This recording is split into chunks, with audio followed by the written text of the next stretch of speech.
Years ago, he lost her. He lost his best friend by the abandoned mansion across town.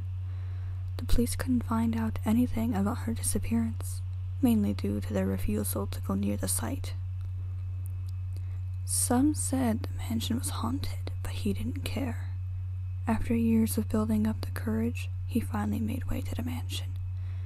Though many years have since passed.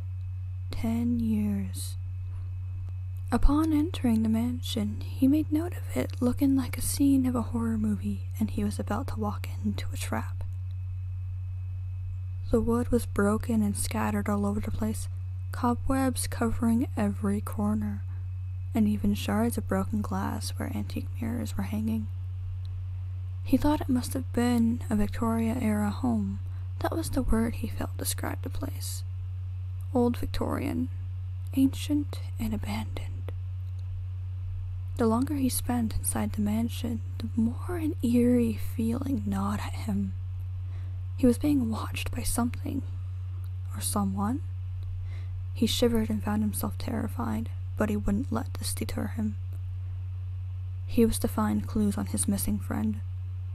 The feeling he had did come to light, and before him stood a shadowy woman. Sorceress, with a wispy black dress and long flowing black hair. Her skin was white and sparkling like snow.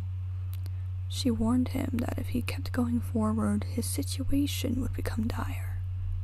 He didn't care and kept pushing forward, exploring this not-so-abandoned mansion. He went through every nook and cranny, every dark corner, secret hidden doors, until finally he came across a cellar. Inside was a meek and bony girl, wearing a wispy black dress.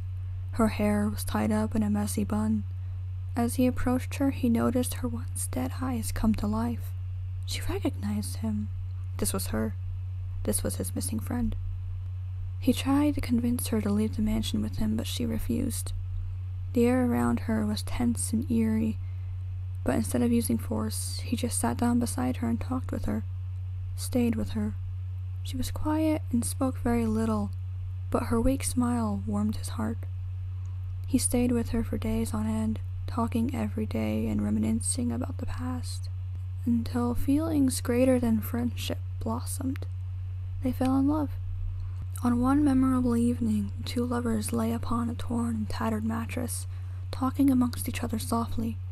He caressed her cheeks and promised her to always be there for her, and kissed her softly. While she enjoyed the kiss and returned it, she panicked for a moment and told him she would be back in a few minutes. And that's when it happened. The sorceress approached her and fused within her once she was out of eye view of the boy. The girl's consciousness slowly faded away, and soon her body was no longer hers. She was gone. The sorceress meandered back into the room, using the girl's body, and found the boy and laid beside him, pretending to be her. She carefully pinned him down, slowly kissing him, and felt his body relax beneath her. She sat up, using her legs to keep him pinned down. She grinned maliciously at the boy, and in her hands the darkness manifested.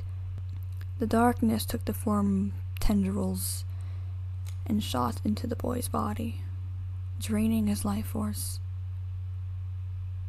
Soon, he was met with darkness.